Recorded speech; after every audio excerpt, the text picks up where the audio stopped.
नमस्कार, न्यूज की पाठशाला में स्वागत है आपका। मैं हूं आपके साथ अनंत त्यागी। यहां सबकी क्लास लगेगी और खबर का हर चैप्टर यहां खुलेगा।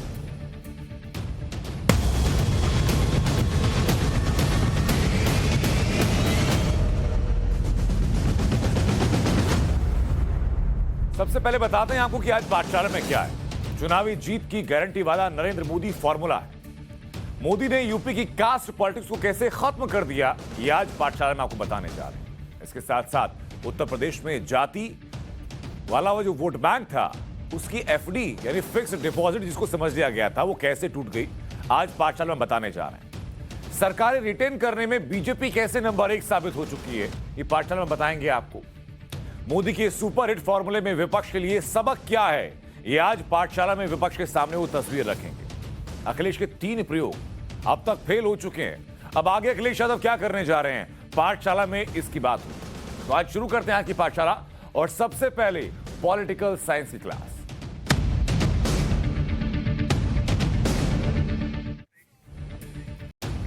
पॉलिटिकल साइंस की क्लास में बीजेपी की यूपी जीत का चैप्टर सबसे पहले। एक वक्त था जब उत्तर प्रदेश में चुनावी जीत के फिक्स फॉर्मूले थे, लेकिन ये सारे फॉर्मूले मोदी युग में बीजेपी की नई पॉलिटिक्स ने फेल कर दिए। नरेंद्र मोदी के चुनावी फॉर्मूले के सामने वो फॉर्मूले अब नहीं चलते हैं जिनमें कभी मुस्लिम और यादव समीकरण से चुनाव जीतने की गारंटी दी जाती थी, जिनमें कभी दलित और अति पिछड़ा समीकरण से सत्ता हासिल की जाती थी, जिन फॉर्मूलों से कभी सवर्ण और दलित समीकरणों को साध करके चुनाव जीता जाता था। 2007 का आपको मायावती का सोशल इंजीनियरिंग का फॉर्मूला याद होगा, अब ध्वस्त हो चुका है। कभी जाट और मुस्लिम समीकरण से किंग मेकर बना करते थे, लेकिन अब ये सब बेअसर हो चुके हैं। और उस नई समीकरण के सामने, उस नए सुपरहिट फॉर्मूले के सामने, जिसने उत्तर प्रदेश की सियासत में जाति के जाल को तोड़ दिया है। और ये हिट फॉर्मूला कौन सा है? ये हिट फॉर्मूला है राम, राशन और प्रशासन का, जो कि बीजेपी ने दिया उत्तर प्रदेश के लोगों को। अब आपको बता देते हैं कि उत्तर प्रदेश में जिस वोट बैंक के नेता पार्टियां वो तय होती थीं, वो वोट बैंक कैसे टूटता हुआ नजर आया, और कैसे नरेंद्र मोदी के नाम पर वो पूरा का पूरा बीजेपी के खाते में शिफ्ट होता हुआ दिखाई पड़ा। ये समझना चाहिए। उत्तर प्रदेश में चुनाव में बीजेपी जिन सीटों पर जीती, उनके बारे में आपको बताते हैं। एक एक करके प्रभाव बताएंगे, और बीजेपी कितनी सीट जीती और सपा कितनी सीट जीती। यहां पर आप देखिए, फैक्टर की बात होगी। फैक्टर क्या रहा, बीजेपी के पास कितनी सीटें आई, ये बताएंगे। और अभी तक MY समीकरण के सारे सत्ता का सिंहासन बुनने की जो बात की जाती थी समाजवादी पार्टी के द्वारा, उसने कितनी सीटें की। सबसे पहले बात करते हैं दलित प्रभाव वाली सीटों का, क्योंकि ये कहा जाता था कि मायावती का एक छत्र इस पर राज होता है, लेकिन 2022 के चुनाव में मिथक टूटा और ऐसे प्रभाव वाली 123 सीटें बीजेपी ने जीती हैं, जबकि समाजवादी पार्टी के पास महज ऐसी 63 सीट रही। और इसके अलावा जाट प्रभाव वाली सीटें देखिए, जब गठबंधन किया अखिलेश यादव ने आरएलडी के साथ, यह कहा जाता था कि आरएलडी के साथ गठबंधन के बाद एक संजीवनी अखिलेश यादव के पास आ गई है, लेकिन वो संजीवनी चुनाव के द्वंद में कैसी साबित हुई, ये देखिए। बीजेपी के पास ऐसी 13 सीटें हैं, जबकि समाजवादी पार्टी के पास गठबंधन के बावजूद ऐसी 9 सीट आ पाई। अगली बात करते हैं जाटव प्लस मुस्लिम वाली। ये समीकरण आप समझते जाइएगा, और ये समीकरण सबसे ज्यादा अहम है, क्योंकि उत्तर प्रदेश की राजनीति की असली तस्वीर आपको दिखा देंगे कि उत्तर प्रदेश का मतदाता अब पुराने चंगुलों में फंसता है कि नहीं फंसता। ये मैं आपको नंबरिंग भी कर देता हूं, ताकि फैक्टर्स आपको याद रहे कितने फैक्टर्स की हम लोगों ने पाठशाला में बात की। अब जाटव और मुस्लिम की सीट की बात करते हैं, तो बीजेपी के पास 39 सीटें पहुंची, जो कि जाटव और मुस्लिम फैक्टर्स जहां पर प्रबल था। समाजवादी पार्टी के पास ऐसी 36 सीटें पहुंची, जहां पर की जाटव और मुस्लिम का जो वॉल्यूम था वो प्रबल था। सीटें साधी समाजवादी पार्टी ने, लेकिन बीजेपी के सामने फिर भी कमतर साबित हुई। अब ओबीसी की बात करते हैं, और ओबीसी में भी कुर्मी प्रभाव वाली, क्योंकि कुर्मी वोट बैंक उत्तर प्रदेश में एक ठीक ठाक वोट बैंक है, और कम से कम इतना है कि कई विधानसभा सीटों पर Kurmi vote bank deciding factor बनता है। कुर्मी सीटों में से 13 सीटें बीजेपी के खाते में गई, जबकि 6 सीटें जो हैं वो समाजवादी पार्टी के खाते में गई। अब यादव प्रभाव वाली बात कर लेते हैं। ये फैक्टर आपको बड़ा दिलचस्प लगेगा, क्योंकि कहा जाता था कि समाजवादी पार्टी के पास जो यादव वोट बैंक है उसके बारे में तो कुछ सोचना ही नहीं है, वो यादव वोट बैंक जो है वो तो समाजवादी पार्टी के पास आ ही जाएगा। लेकिन ये यादव वोट बैंक कहां शिफ्ट हुआ, ये देखिए। बीजेपी के पास 39 सीटें आती हैं इसमें से, जबकि समाजवादी पार्टी के पास सिर्फ 36 सीटें जाती हैं इसमें से। यानी दो चीजें, जाट और यादव। जाट को साधने की कोशिश की गई थी गठबंधन के द्वारा, और यादव समझा जाता है समाजवादी पार्टी का परंपरागत वोट बैंक। अब ये आंकड़े आपके सामने हैं कि किस जाति के प्रभाव का कितना असर होता आता है। दलित अगर मायावती के साथ सिर्फ जा रहे होते तो बीजेपी को 123 सीटें कैसे आती। गठबंधन का आरएलडी का असर अगर जाट पे आता है तो 13 सीटें बीजेपी क्यों जीती, समाजवादी पार्टी के पास सिर्फ 9 सीटें क्यों रहती। जाटो प्लस मुस्लिम अगर बीजेपी से अगेंस्ट होता तो फिर क्यों 39 सीटें यहां पर जीती बीजेपी। और यादव वोट बैंक अगर समाजवादी पार्टी का परंपरागत वोट बैंक बना रहता तो क्यों 39 बीजेपी के पास आती और 36 जाती फिर ये समाजवादी पार्टी के पास। ये आंकड़े बताते हैं कि उत्तर प्रदेश में बीजेपी ने जाति के सियासी जाल को पूरी तरीके से तोड़ दिया है। अब बीजेपी सिर्फ अगड़ों की पार्टी नहीं रही है, जैसे कि एक दफा कहा जाता था कि ब्राह्मण और बनियों की पार्टी है। करीब करीब हर वर्ग से बीजेपी को वोट मिल रहे हैं और आंकड़े ये परिलक्षित कर भी रहे हैं। जाति पॉलिटिक्स को बीजेपी ने कैसे बेअसर किया, इसे आप एक आंकड़े के जरिए समझिए कि उत्तर प्रदेश में 75 जिले हैं। इन 75 जिलों में से 26 ऐसे जिले हैं जहां बीजेपी और सहयोगियों ने क्लीन स्वीप कर दिया। यानी इन जिलों में कोई और पार्टी एक भी सीट नहीं जीत पाई। 75 में से 26 जिले ऐसे हैं। उदाहरण के तौर पर वाराणसी में 8 सीटें, गोरखपुर की 9 सीटें, देवरिया से 7 सीटें, कुशीनगर की भी 7 सीटें, संत कबीर नगर की 3 सीटें, मिर्जापुर की 5 सीटें, सोनभद्र की 4 सीटें, लखीमपुर, आपको याद होगा लखीमपुर में बड़ा बवाल मचा था कि यहां पर सुपड़ा साफ हो जाएगा बीजेपी का, लेकिन सभी 8 सीटें बीजेपी ने जीती। पीलीभीत की 4 सीटें जीती, शाहजहांपुर में 6 की 6 सीटें जीत ली, नोएडा की 3 सीटें जीत ली, गाजियाबाद शहर की 5 विधानसभा सीटें जीत ली हैं। बुलंदशहर जहां पर कि यादवों का एक 24 कहा जाता है कि 24 गांव इकट्ठे सिर्फ यादवों के हैं, वहां पर भी 7 की 7 सीटें बीजेपी के पास आ गई। हापुड़ में 3 सीटें, आगरा की 9 सीटें, अलीगढ़ की सारी 7 सीटें, एटा की सारी 4 सीटें, मथुरा की 5 सीटें, फर्रुखाबाद की सभी 4 सीटें, कन्नौज की सभी 3 सीटें बीजेपी के पाले में हैं। आगे बढ़ते हैं, 26 जिले, महोबा की 2 सीटें, हमीरपुर की और 2 सीटें, उन्नाव की सभी 6 सीटें, गोंडा की सभी 7 सीटें, हरदोई की सभी 8 सीटें, कानपुर देहात की सभी 4 सीटें। ये वो 26 जिले आपको बता रहे हैं उत्तर प्रदेश के हम नक्शे पर कि जहां पर 75 में से 26 जिले ऐसे जहां पर बीजेपी और सहयोगी दलों ने क्लीन स्वीप कर दिया। अब सवाल हम ये जानना चाहते हैं, जो विपक्षी दलों से भी सवाल है और जो अलग अलग राजनीतिक विश्लेषक इस बात की दुहाई दे रहे थे कि ओवैसी के आ जाने से बीजेपी को डेंट पड़ जाएगा, जो ये कह रहे थे कि जयंत चौधरी के साथ गठबंधन करने के बाद राजभर, ओम प्रकाश राजभर का बीजेपी से समाजवादी पार्टी में चले जाने के बाद बीजेपी को डेंट पड़ जाएगा, जो ये कह रहे थे कि मायावती चुनावी प्रचार में एक्टिव भले ही ना हो, लेकिन मायावती का जो वोट बैंक है वो कंसोलिडेटेड है और वो बिना किसी प्रचार के भी मायावती को वोट देगा, जो ये कहते आते थे कि जो जाटव मुस्लिम बहुल इलाके हैं, उन जाटव मुस्लिम बहुल इलाकों में बीजेपी को मुंह की खानी पड़ेगी और बीजेपी वहां सिमट जाएगी। अब ये मान करके चलिए कि पार्टी में या चुनाव में जातियों का बहुत महत्व नहीं रह गया। हो सकता है आंशिक महत्व कई जगह पर हो, लेकिन सबसे बड़ी चोट इस मामले में आप ये मानकर चलिए कि यादव वोट बैंक, जो कि समाजवादी पार्टी का परंपरागत एक फिक्स्ड वोट बैंक माना जाता था, कहा जाता था कि ये फिक्स डिपॉजिट है, हर 5 साल में बाहर निकाल लीजिए, इस्तेमाल कर लीजिए, फिर अंदर डाल दीजिए, वो भी बीजेपी ने हासिल कर लिया है। 75 में से 26 जिले ऐसे बीजेपी ने क्लीन स्वीप किया। अब आपको थोड़ा पीछे ले चलते हैं, महज 32 साल पीछे। 1990 के दौर में मंडल पॉलिटिक्स का जोर था, इससे जाति वाली राजनीति का उभार हुआ।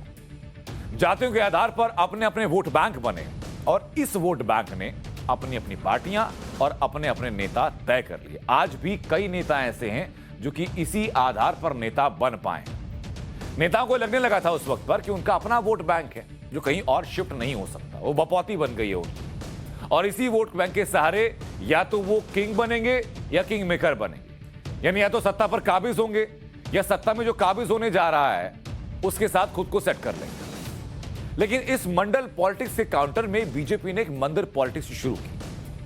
इससे बीजेपी को सफलता तो मिली, लेकिन उतार चढ़ाव इसमें कई रहे। जब सागर से सरयू तक की यात्रा निकाली गई थी, जब लालकृष्ण आडवाणी का रथ लालू यादव ने रोका भी था, उसके बाद सरकारें बनी, गिरी, कई जगह सत्ता आई गई, लेकिन इसे परमानेंट जीत की गारंटी बनाया नरेंद्र मोदी ने। उन्होंने मंदिर पॉलिटिक्स का एक ऐसा अपडेटेड वर्जन उतार दिया कि उत्तर प्रदेश में लगातार 4 चुनाव बीजेपी ने जीत ली, 2 विधानसभा चुनाव और 2 लोकसभा चुनाव। इस पॉलिटिकल फॉर्मूले में मंदिर भी है, विकास भी है, और विकास भी सबका साथ के साथ है। और इसी ने उत्तर प्रदेश में जातियों में बटे हुए वोट बैंक को बेअसर कर दिया। मैं स्वयं बहुत दुख अनुभव करता था जब ये ज्ञानी लोग यूपी की जनता को सिर्फ और सिर्फ जातिवाद के तराजू से तोलते थे, जातिवाद की दृष्टि से देखते थे। यूपी के हर मतदाता ने, हर नागरिक ने एक सबक दिया है कि जाति की गरिमा, जाति का मान देश को जोड़ने के लिए होना चाहिए, देश को तोड़ने के लिए नहीं होना चाहिए। और ये करके दिखाया है, 4 चुनावों में करके दिखाया है। तो उत्तर प्रदेश में कास्ट पॉलिटिक्स की बीजेपी ने काट निकाल ली। और ऐसा हम क्यों कह रहे हैं, इसे समझने के लिए आपको एक और आंकड़ा हम दिखाते हैं, जो आप देखिएगा। ये आंकड़ा खुद बता देगा, इसको मैं हटा दे रहा हूं, आपने फैक्टर सारे समझ लिए। अब जातिगत राजनीति की बात करते हैं कि बीजेपी ने कैसे जातिगत राजनीति को दरकिनार कर दिया। सबसे पहले बात करते हैं, आंकड़ा दिखाते हैं। उत्तर प्रदेश में दलितों के लिए 84 सीटें ऐसी जो कि आरक्षित है। उत्तर प्रदेश में जो दलित आरक्षित, अब इसका ये मैं क्यों बता रहा हूं आपको, इसके पीछे की वजह भी आपको बताऊंगा और इसके पीछे के आंकड़े भी आपको बताऊंगा कि आरक्षित सीटें तो हैं, लेकिन इन पर चुनावी खेल क्या चल रहा है। दलित आरक्षित सीटें जो हैं वो 84 सीटें हैं। अब इनमें से बीजेपी को कितनी हासिल हुई? बीजेपी को इन 84 में से 58 सीटें हासिल हुई। यह बताता है कि जातिगत समीकरणों को किस तरीके से दरकिनार कर दिया गया है। क्योंकि अगर दलित किसी पार्टी विशेष की बपौती रहते, अगर दलित किसी एक ही पार्टी को वोट करते रहते, तो बीजेपी 84 में से 58 सीटें ना हासिल कर पाती। यह आंकड़ा बता रहा है, गवाही दे रहा है कि कास्ट पॉलिटिक्स की जो धुरी अब तक उत्तर प्रदेश में चलती आ रही थी, उसको बीजेपी ने ध्वस्त कर दिया। आगे बढ़ते हैं। एक वक्त सोशल इंजीनियरिंग के सहारे सत्ता में काबिज होने वाली मायावती ने यह मान लिया था कि नरेंद्र मोदी की सोशल इंजीनियरिंग सबको फेल कर दिया।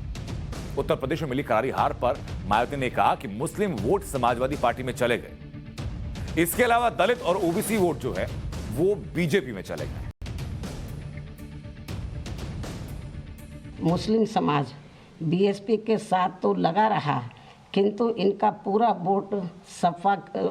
वोट समाजवादी पार्टी की तरफ शिफ्ट कर गया और इनके इस गलत फैसले से बीएसपी को बड़ा भारी नुकसान ये हुआ कि बीएसपी समर्थक अपर कास्ट व ओबीसी समाज की विभिन्न जातियों में भी ये डर फैल गया कि सपा के सत्ता में आने से दोबारा यहाँ जंगल राज आ जाएगा और फिर ये लोग भी भाजपा की तरफ चले जाएंगे।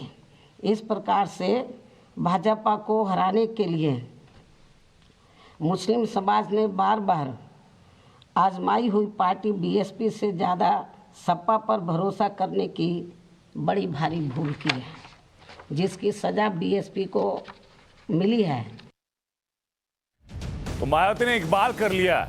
ये मायावती जो कह रही हैं उसे आपको हम आंकड़ों के जरिए भी समझाते हैं कि मायावती के ये कहने के पीछे की वजहें क्या है, ये समझिए जरा। 2022 में, साल 2022 का जो विधानसभा चुनाव रहा है, 2022 में बीजेपी ने, ये पार्टी में लिख देता हूं, बीजेपी ने जो हासिल किए वो 3.8 करोड़ वोट हासिल किए। ये वोट प्रतिशत नहीं है, अभी आपको सिर्फ नंबर में बता रहा हूं। 2017 के विधानसभा चुनाव की बात कीजिए, 2017 के विधानसभा चुनाव में बीजेपी ने 3.4 करोड़ वोट हासिल किए थे। यानी कि लगातार ग्राफ बढ़ा है। आप एंटी इनकम्बेंसी की बात लगातार सुनते आए होंगे, लेकिन बीजेपी ने इसको प्रो इनकम्बेंसी में तब्दील किया और यहां जो अंतर आ गया था, ये अंतर जो रहा, कुल मिलाकर के आप अंतर देखिए कितना रहा। अंतर रहा कि इसमें लगभग 36 लाख वोट जो है वो बढ़े हैं।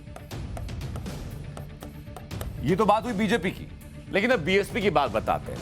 बीएसपी को 2012 में, या बीएसपी यानी बहुजन समाज पार्टी, मायावती की पार्टी, बीएसपी को 2012 में 1.18 करोड़ वोट मिले थे, यानी 1 करोड़ 18 लाख मिले।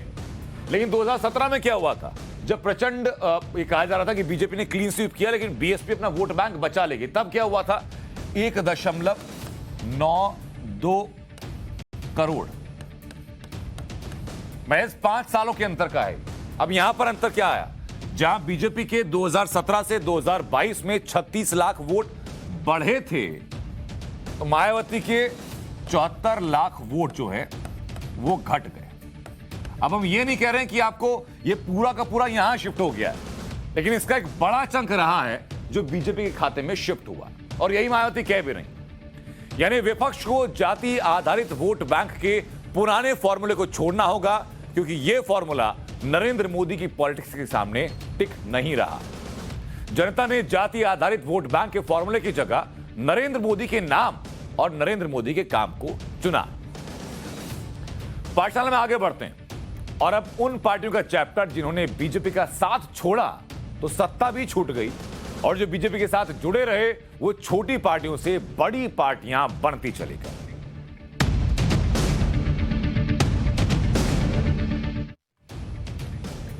उत्तर प्रदेश विधानसभा चुनाव के नतीजे भी यही बता रहे हैं। पहले आपको उत्तर प्रदेश में छोटे दलों का प्रदर्शन दिखाते हैं, उसके बाद बताएंगे कैसे बीजेपी का साथ छोड़ने वाली पार्टियां हाशिए पर जाती हुई दिखाई पड़ रही।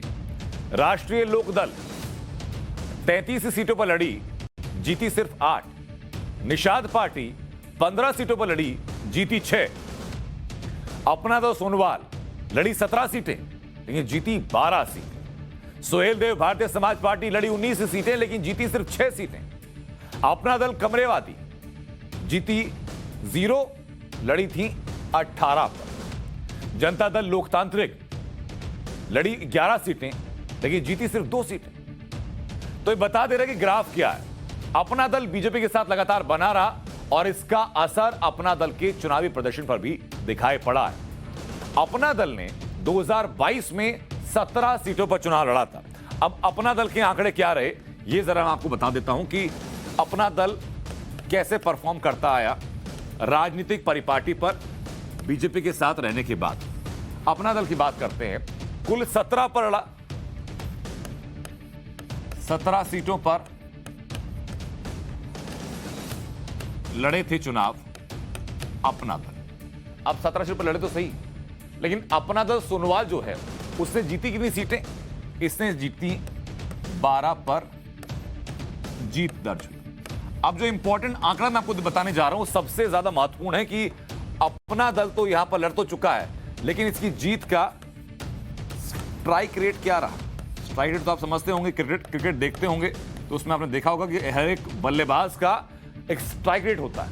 तो अपना दल का स्ट्राइक रेट क्या रहा है यहां पर, अपना दल का स्ट्राइक रेट रहा है 70%, यानी 70% सीटों पर अपना दल ने जीत दर्ज कर ली। अपना दल सोनूलाल 2022 में जो 12 सीटें जीती इसने, उसमें वोट कितने पड़े उनको, वोट पड़े इसमें 14,93,000।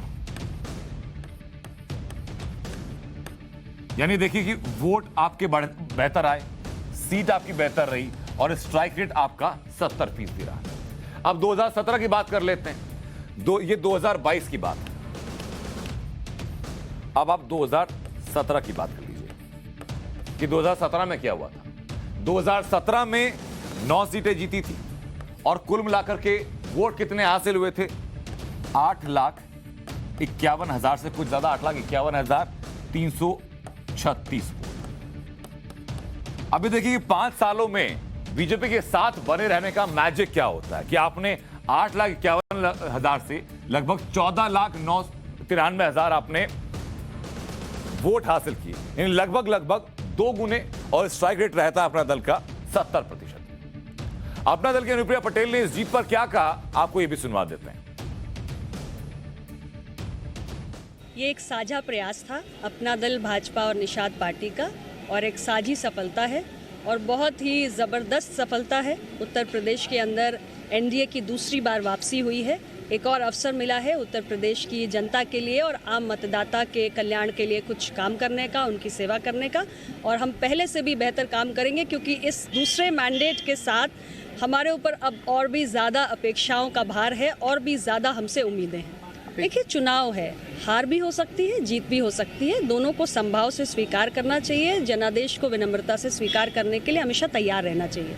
जीता तो ठीक, हारा तो ठीक, जो भी जनता का आदेश है, जो भी जनता का निर्णय है, उसको स्वीकार करना चाहिए। तो अपना दल के बाद अब बात कर लेते हैं निषाद पार्टी की। निषाद पार्टी का प्रदर्शन कैसा रहा, दिखाते हैं आपको। निषाद पार्टी को बीजेपी के साथ जाने का फायदा मिला कि नहीं मिला, ये आंकड़े आपको बता देंगे, और चुनाव में क्या हासिल हुआ। निषाद पार्टी की बात कीजिए कि निषाद पार्टी ने कितनी सीटें लड़ी और कितनी सीटें जीती। निषाद पार्टी को बीजेपी में साथ आने के लिए फायदा क्या रहता, बताते हैं आपको। निषाद पार्टी ने इस बार के विधानसभा चुनाव में 15 सीटें लड़ी हैं,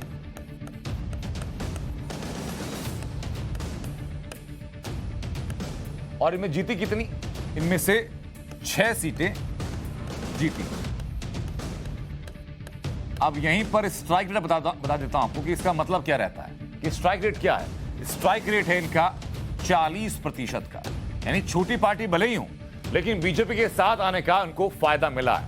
और इन 6 सीटों में कितने वोट हासिल इनके हुए हैं, इनमें वोट हासिल हुए हैं लगभग 8,40,000 वोट इनको हासिल हुए।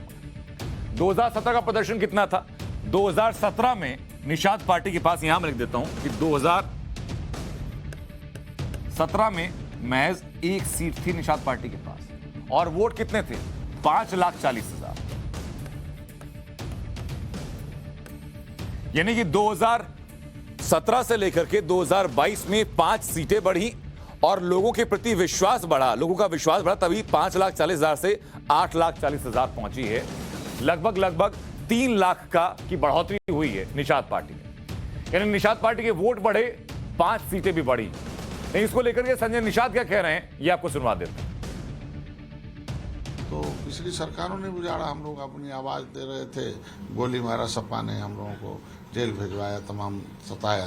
तो आज मोदी जी गले लगा रहे हैं, तो निश्चित रूप से वो बड़े भाई हैं, छोटे भाई को इस यहाँ तक पहुँचाया है। तो आगे भी जो जिम्मेदारी देंगे बड़े भाई छोटा भाई, उसे निभाने की कोशिश करें। जो चीज़ भाजपा ने दी, हम लोगों को पार्टी खड़ा किया, बड़ा किया, और जहाँ जितना भी सीट हमने मांगा उसे दिया, उसे जिताने के लिए तन मन धन से काम किया। आगे दबाव की राजनीति से नहीं, हम लोगों को सिद्धांतों की राजनीति से भला होगा। जब हम लिबरल होंगे, उनके साथ रहेंगे, कंधे से कंधा मिला के चलेंगे और मित्रवत व्यवहार रखेंगे, तो शायद सब कुछ हो जाएगा। आप दबाव की राजनीति करने वाले आपने देखा कहाँ से कहाँ चले गए, क्या हो गया, छोड़ के गए, कहाँ चले गए। तो दबाव से नहीं, आपस में मिलजुल के काम करने से होता हो। अभी तक हमने उनकी बात की जो बीजेपी के साथ थे, अब उनकी बात करते हैं जिन्होंने बीजेपी का साथ छोड़ दिया। ओम प्रकाश राजभर पिछली बार बीजेपी के साथ थे, इस बार ओम प्रकाश राजभर ने बस बदली और समाजवादी पार्टी के साथ होली और वहीं चुनाव लड़ा। अब उनका अंकगणित क्या कहता है, सुनाते हैं आपको। ओम प्रकाश राजभर ने कुल 19 सीटें लड़ी हैं और उनमें से जीती सिर्फ 6 सीटें। यह आंकड़ा है। स्ट्राइक रेट कितना रहा, 35%। यानी निषाद पार्टी, जो कि कंपैरेटिवली कहा जाता है कि ओम प्रकाश राजभर की पार्टी से थोड़ी छोटी पार्टी है, उसका स्ट्राइक रेट 40% है। लेकिन ओम प्रकाश राजभर जो कि बीजेपी से बस बदल करके सपा के बस में सवार हो गए, उनका स्ट्राइक रेट 35% है। स्ट्राइक रेट तक बात नहीं जमती है। उनको वोट कितने हासिल हुए ये आप देखिएगा, फिर 2017 में चलेंगे। उनको लगभग 12.5 लाख वोट मिले। अब 2017 की हम लोग बात करते हैं, 2022 की बात तो कर ली। अब 2017 में क्या हुआ था ये आप देखिए। बीजेपी के साथ छोड़ने का उनको फायदा हुआ कि नुकसान हुआ, आप खुद तय कीजिएगा। 2017 में उनके पास 4 सीटें थी। वोट कितना था, लगभग 6.7 लाख का। अब ये देख के चलिए आप कि समाजवादी पार्टी के साथ आने के लिए उनको वोट तो लगभग 2 गुने हो गए, लेकिन सीट उनकी, हाथ देख लीजिए कि क्या हुआ हाल उनका। सीट बढ़ी लेकिन उस हिसाब से सीटें नहीं बढ़ पाई। अगर आपका वोट बैंक डबल हो जाता है, सीटों में सिर्फ 2 की बढ़ोतरी रहती है, तो दिखाता है कि जो आपका इंपैक्ट पब्लिक के ऊपर था वो हुआ नहीं, और तत्पर ये कि सत्ता से दूर हो गए। यानी इस हिसाब से उन्हें बीजेपी के साथ ना जाने का नुकसान हुआ। विपक्ष में रहेंगे और वो भी महज 6 सीटों के साथ। जिसके बाद संजय निषाद ने ओम प्रकाश राजभर को नसीहत देते हुए क्या कुछ कहा, ये भी आपको सुनवा देते हैं। ओम प्रकाश राजभर भाई क्या कहन भैया, हमारे 2017 तक वो जीरो थे, जब मोदी जी योगी के गले लगाए तो हीरो हो गए, और फिर देख लो शकुनी मामा मिल गए, 2019 में अलग से लड़ गए, फिर जीरो हो गए। अपने तो डूबे ही, बहुत लोगों के लिए डूब गए। उन्हें तो सुझाव दूंगा कि अपने समाज के हितों की रक्षा के लिए मर्यादित रहें और सोच समझ कर निर्णय राजनीति में भागीदारी दिलाएं। लेकिन बीजेपी से अलग होने वाले क्षेत्रीय दल आज किस स्थिति में है, इसे आपको दिखा देते हैं। तेलुगु देशम पार्टी आंध्र प्रदेश में सत्ता से बाहर हो चुकी है। अकाली दल पंजाब में सत्ता से बाहर हो चुका है। शिवसेना महाराष्ट्र की सत्ता में मौजूद है, लेकिन शिवसेना ने जब महाअघाड़ी गठबंधन के तहत अपनी सरकार बनाई थी एनसीपी और कांग्रेस के साथ गठबंधन करते हुए, तो कहा गया कि शिवसेना ने अपनी विचारधारा के साथ समझौता कर लिया है सत्ता के लालच में। आगे बढ़ते हैं।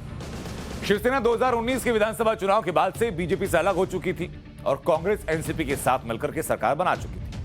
बीजेपी से अलग होने के बाद शिवसेना का चुनावी टेस्ट अभी तक हुआ नहीं, लेकिन इसी साल होने वाले बीएमसी चुनाव में शिवसेना की परीक्षा होने जा रही है।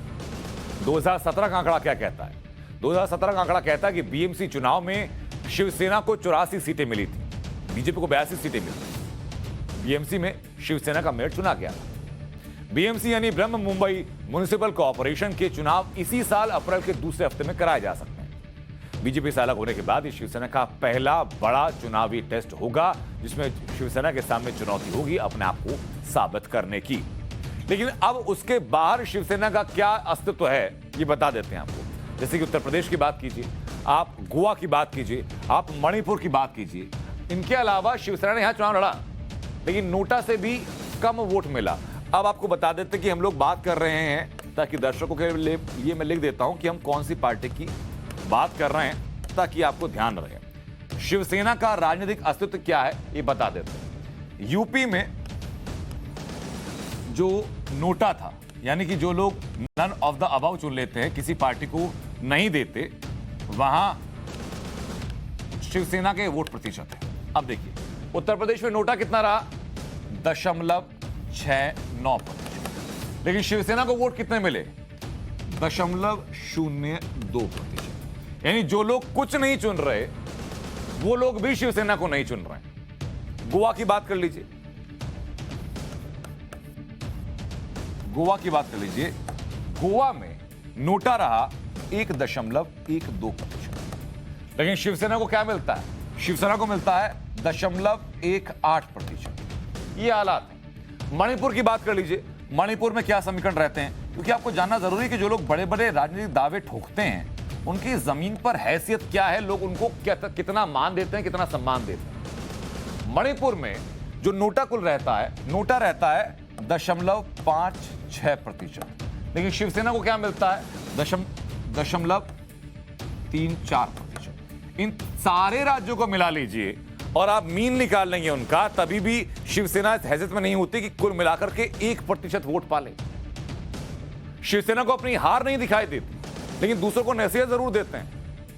उत्तर प्रदेश में बीजेपी की जीत पर शिवसेना नेता संजय राउत ने क्या कहा, आपके लिए सुनना बहुत जरूरी है, खासतौर पर इस आंकड़े को देखने के बाद।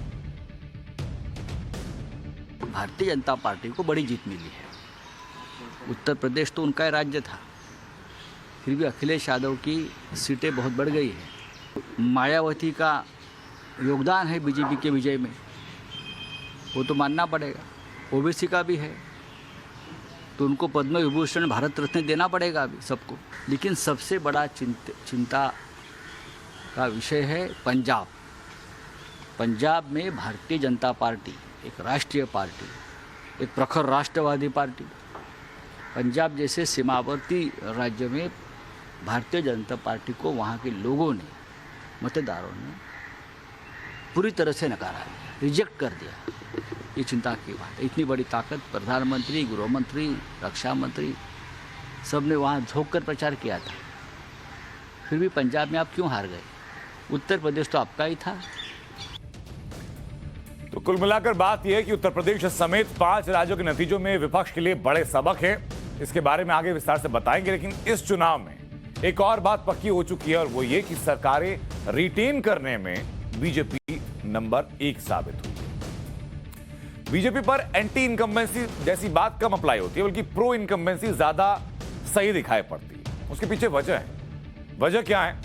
जैसे उत्तर प्रदेश जैसे सबसे बड़े राज्य में सरकार बनाए रखी और 37 साल में ऐसा कोई नहीं कर पाया कि एक साथ 2 बार सरकार बना ले गया। उत्तराखंड जो कि अस्तित्व के बाद से जहां पर की राजनीतिक संस्कृति ये बन चुकी थी कि एक पार्टी की सरकार अगर एक बार आ गई तो लगातार दूसरी बार नहीं आ सकती, जबकि उत्तराखंड में वहां भी आए। गोवा जैसे राज्य में बहुमत के करीब आ गए, जहां स्पष्ट बहुमत का आने का अनुमान बिल्कुल नहीं था। मणिपुर जैसे राज्य में भी स्पष्ट बहुमत आए हैं और जहां पिछली बार जैसे तैसे सरकार बनाई। इसी बीच आपको एक तस्वीर दिखाते हैं। प्रधानमंत्री नरेंद्र मोदी चुनावी नतीजों के बाद गुजरात दौरे पर है। उस वक्त अपनी मां से मिलने पहुंचे हैं, वहीं की तस्वीर आपको दिखाते हैं। ये तस्वीरें आप देखिए। प्रधानमंत्री नरेंद्र मोदी अपने गुजरात दौरे के दौरान कार्यकर्ताओं के बीच पहुंचे, पंचायत महासम्मेलन को संबोधित किया। कल राष्ट्रीय अनुसंधान यूनिवर्सिटी का उनको विजिट भी करनी है, रक्षा अनुसंधान यूनिवर्सिटी की। लेकिन उसके बीच प्रधानमंत्री नरेंद्र मोदी अपनी मां के पास पहुंचते हैं और पैर छू करके उनसे आशीर्वाद लेते हैं। और पीएम मोदी उनकी मां के मिलने की तस्वीरें कोई बहुत नई नहीं हैं, क्योंकि हर दफा ये होता है कि पीएम मोदी यदा कदा जब भी उनको वक्त मिलता है ठीक अपनी मां से मिलने पहुंचते हैं और उनका आशीर्वाद लेते हैं, उनका आशीष लेती हैं, उनके आशीष लेते हैं। ये तस्वीरें एक मां और एक बेटे के बीच में जो ममता होती है, जो दुलार होता है, जो प्यार होता है, उसका वास्तविक प्रतिबिंब निकल करके सामने आती है। मां के साथ बैठना, मां के साथ बातें करना, उनका आशीर्वाद लेना, अपनी बात कहना और मां के साथ बैठ करके खाना खाना।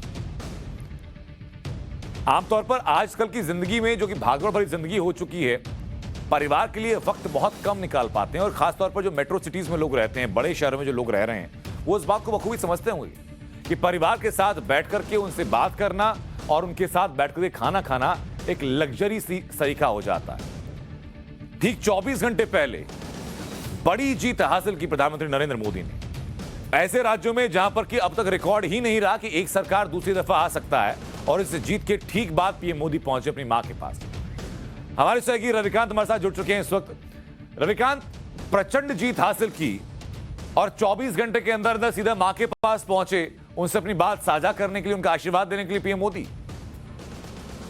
बिल्कुल अनंत, और जिस तरीके से हमने देखा कि गुजरात की सड़कों पर अहमदाबाद में प्रधानमंत्री का जिस तरीके से गुजरात में स्वागत किया, वो इस बात को दिखाता है कि जीत भले ही उत्तर प्रदेश, उत्तराखंड, गोवा और मणिपुर में बीजेपी ने हासिल की, लेकिन जो गुजरात के लोग हैं उनसे जो पर्सनल कनेक्ट है प्रधानमंत्री नरेंद्र मोदी का, वो साफ तौर पर हमें देखने को मिला।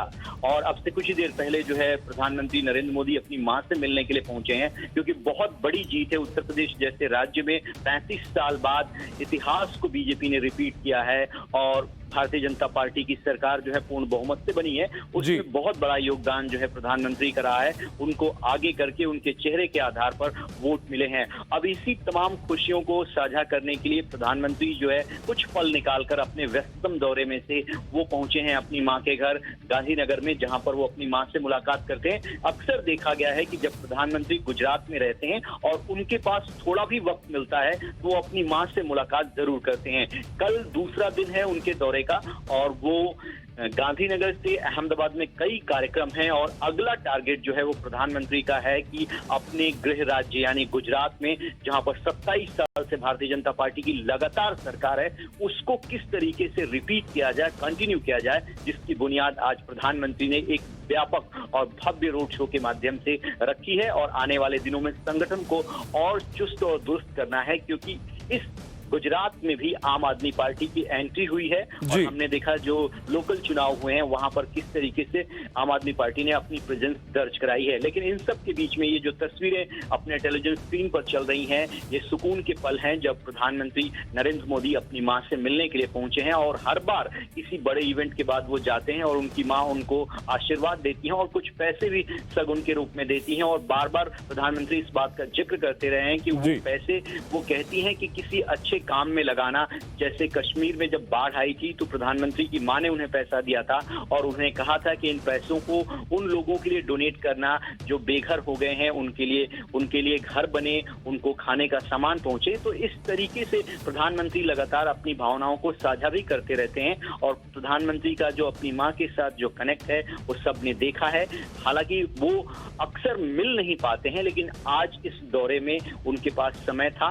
वो सीधे राजभवन से निकलकर अपनी मां से मिलने के लिए उनके घर पहुंचे हैं और उनसे मुलाकात और आशीर्वाद लेने के बाद दोबारा वो राजभवन गांधीनगर लौट जाएंगे। बिल्कुल रविकांत, और ये अपने आप में अनूठा भी है और एक प्रेरणादायक भी है कि देश, इतना बड़ा देश संभालते हुए, तमाम कर्तव्यों का निर्वहन करते हुए, इतने 4 राज्यों में एक प्रचंड जीत हासिल करने के बाद 2022 में गुजरात के विधानसभा चुनाव पर निगाहें बनी हुई हैं। लेकिन इसी बीच तमाम जिम्मेदारियों को निर्वहन करते करते उसके पैरेलली परिवार के लिए वक्त में निकालना और माँ के साथ खाना खाना, में ख्याल से जो एक यंग जनरेशन भी है उनके लिए भी एक उदाहरण है कि परिवार कितना जरूरी होता है।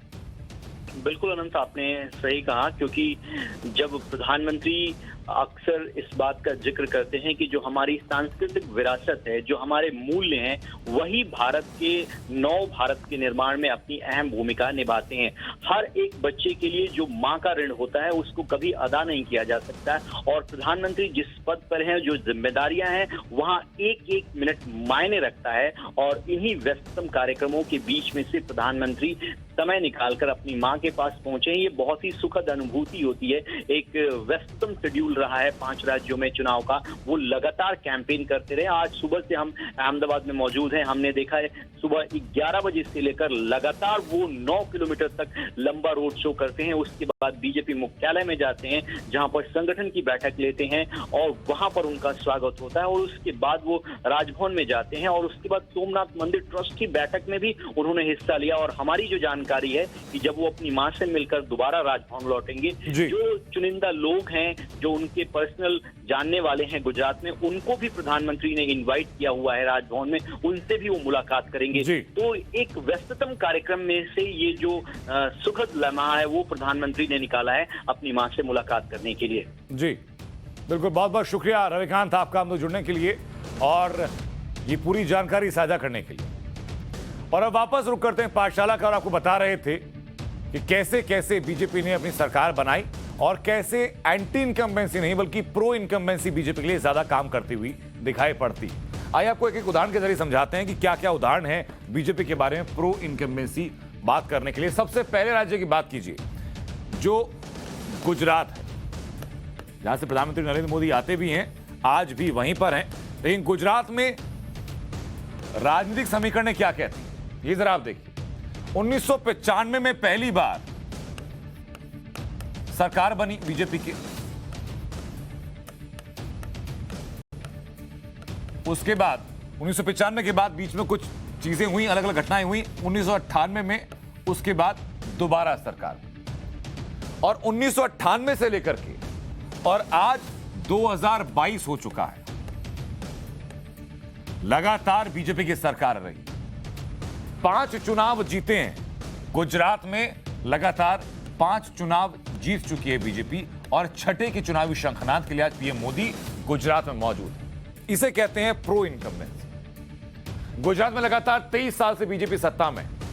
गुजरात इकलौता उदाहरण नहीं। दूसरी बात कीजिए आप मध्य प्रदेश की।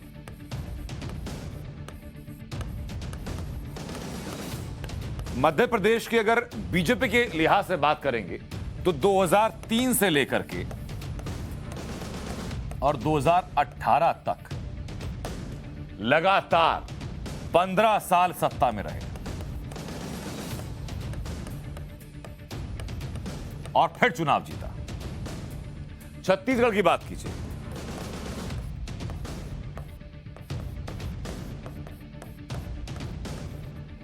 छत्तीसगढ़ में रमन सिंह का चेहरा था बीजेपी का सबसे प्रमुख चेहरा। 2003 से लेकर के 2018 तक लगातार रहे, यहां भी 15 साल सरकार चलाई। और मध्य प्रदेश में तो फिर मौजूदा वक्त में भी बीजेपी की सरकार है। ये राज्य उदाहरण है कि बीजेपी प्रो इनकम्बेंसी पर ज्यादा काम करती है। अब इसी चीज में दो राज्य और जुड़ जाएंगे आपके, यूपी आपका जुड़ जाएगा, आपका उत्तराखंड जुड़ जाएगा और आपका मणिपुर जुड़ जाएगा। यह भी आपका आगे जुड़ता हुआ नजर आएगा। लेकिन बीजेपी की सरकारें रिटेन करने में कैसे नंबर 1 है, इसमें आपको फिर बता देते हैं। जैसा कि हमने बताया कि 2022 में उत्तर प्रदेश में फिर सरकार बनाई। 3 दशक, लगभग 4 दशक का रिकॉर्ड टूटा उत्तर प्रदेश में कि किसी एक सरकार ने लगातार 2 बार सरकार बना ली। उत्तराखंड की बात कीजिए आप, उत्तराखंड की राजनीतिक संस्कृति में ही नहीं था कि कोई भी एक पार्टी 2 बार सरकार लगातार बना ले। बीजेपी ने करके दिखा। गोवा की बात कर लीजिए, 2022 में फिर से सरकार में। मणिपुर की बात कर लीजिए, 2022 में फिर से सरकार में।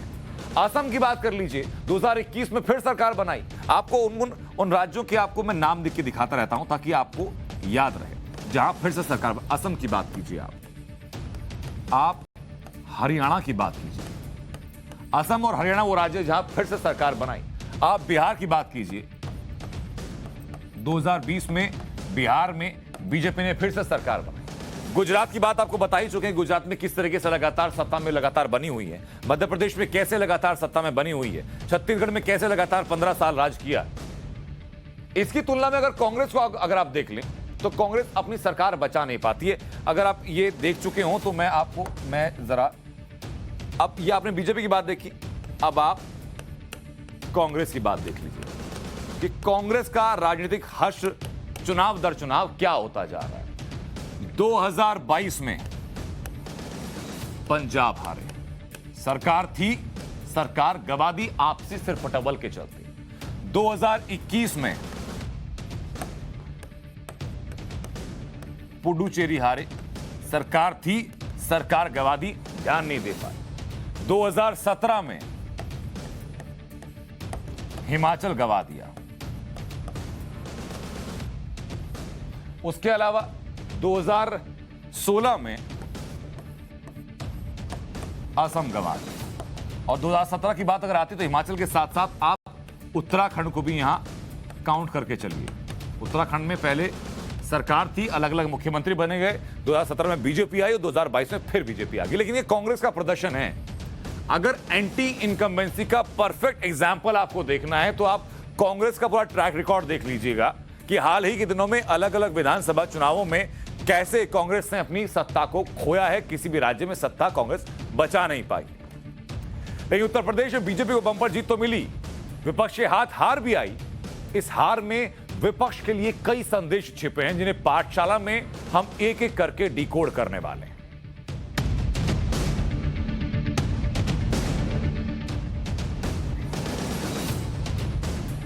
उत्तर प्रदेश के चुनाव में इस बार भी विपक्ष का हर प्रयोग फेल होता नजर आया। अखिलेश यादव एक नई रणनीति से उतरे, अच्छा माहौल बनाया, भीड़ जुटाई, छोटे छोटे दलों को साथ लाए, नया जातीय समीकरण बनाया। इससे उन्हें वोटों का बड़ा फायदा हुआ, इस बारे में कोई संदेह नहीं। उनकी सीटें अप्रत्याशित रूप से बढ़ी हैं, इस बारे में कोई संदेह नहीं। लेकिन उसके बावजूद वो बीजेपी से बहुत पीछे रह गए। अपनी ताकत बढ़ा करके उस लेवल तक नहीं ला पाए जिससे बीजेपी को अखिलेश यादव हरा सके।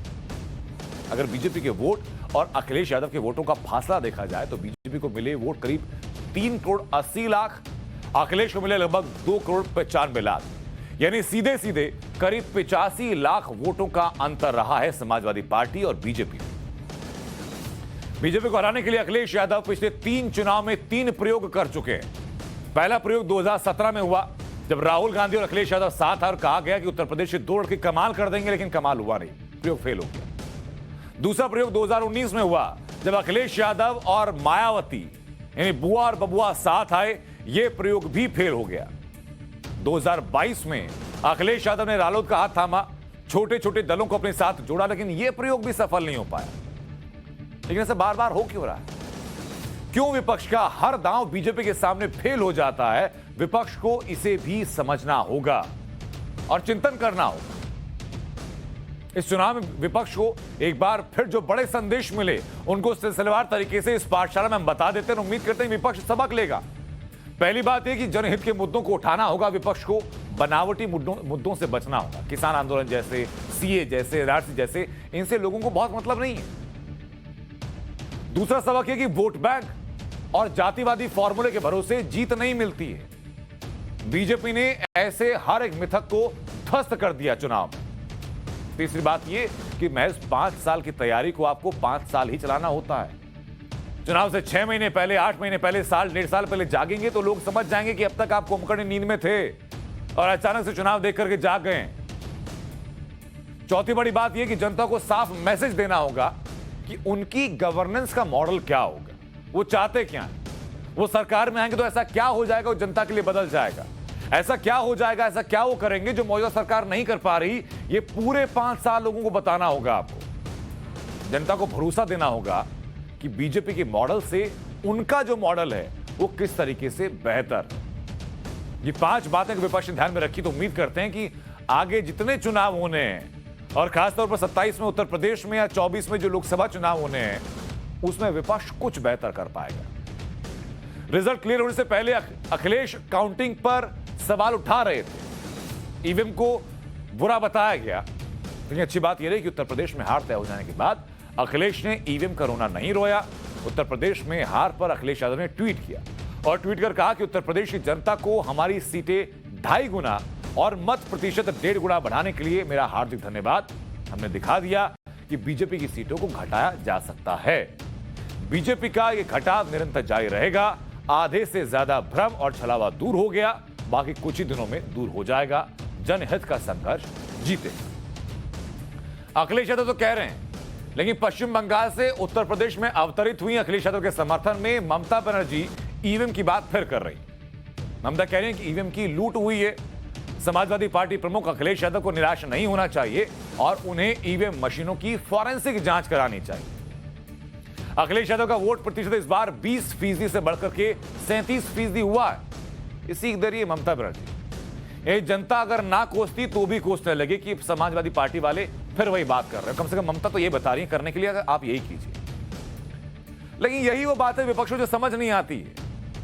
ईवीएम का मुद्दा जनता के गले नहीं उतरता है। चुनाव दर चुनाव लगातार देख रहे हैं आप, क्योंकि ये ईवीएम वही ईवीएम है जो ममता बनर्जी को चेस्ट थंबिंग विक्ट्री दिलाती है पश्चिम बंगाल के अंदर। ये ईवीएम वही ईवीएम है जो प्रधानमंत्री मोदी को चुनाव जिताती है। ये वही ईवीएम है जो पंजाब में केजरीवाल को चुनाव जिताती है और बीजेपी लगभग निचले स्तर पर पहुंच जाती है। ये वही ईवीएम है जिसमें बीजेपी चुनाव जीत जाती है लेकिन उत्तर प्रदेश में डिप्टी सीएम हार जाते हैं। ये वही ईवीएम है जिसमें बीजेपी चुनाव जीत जाती है लेकिन उत्तराखंड में उनके सीएम चुनाव हार जाते हैं। इसलिए ईवीएम पर सवाल उठाना बंद होना चाहिए। तो पाठशाला में आज के लिए सिर्फ इतना ही। उम्मीद है कि आज की पाठशाला पसंद आपको आई होगी। वक्त एक ब्रेक का है। ब्रेक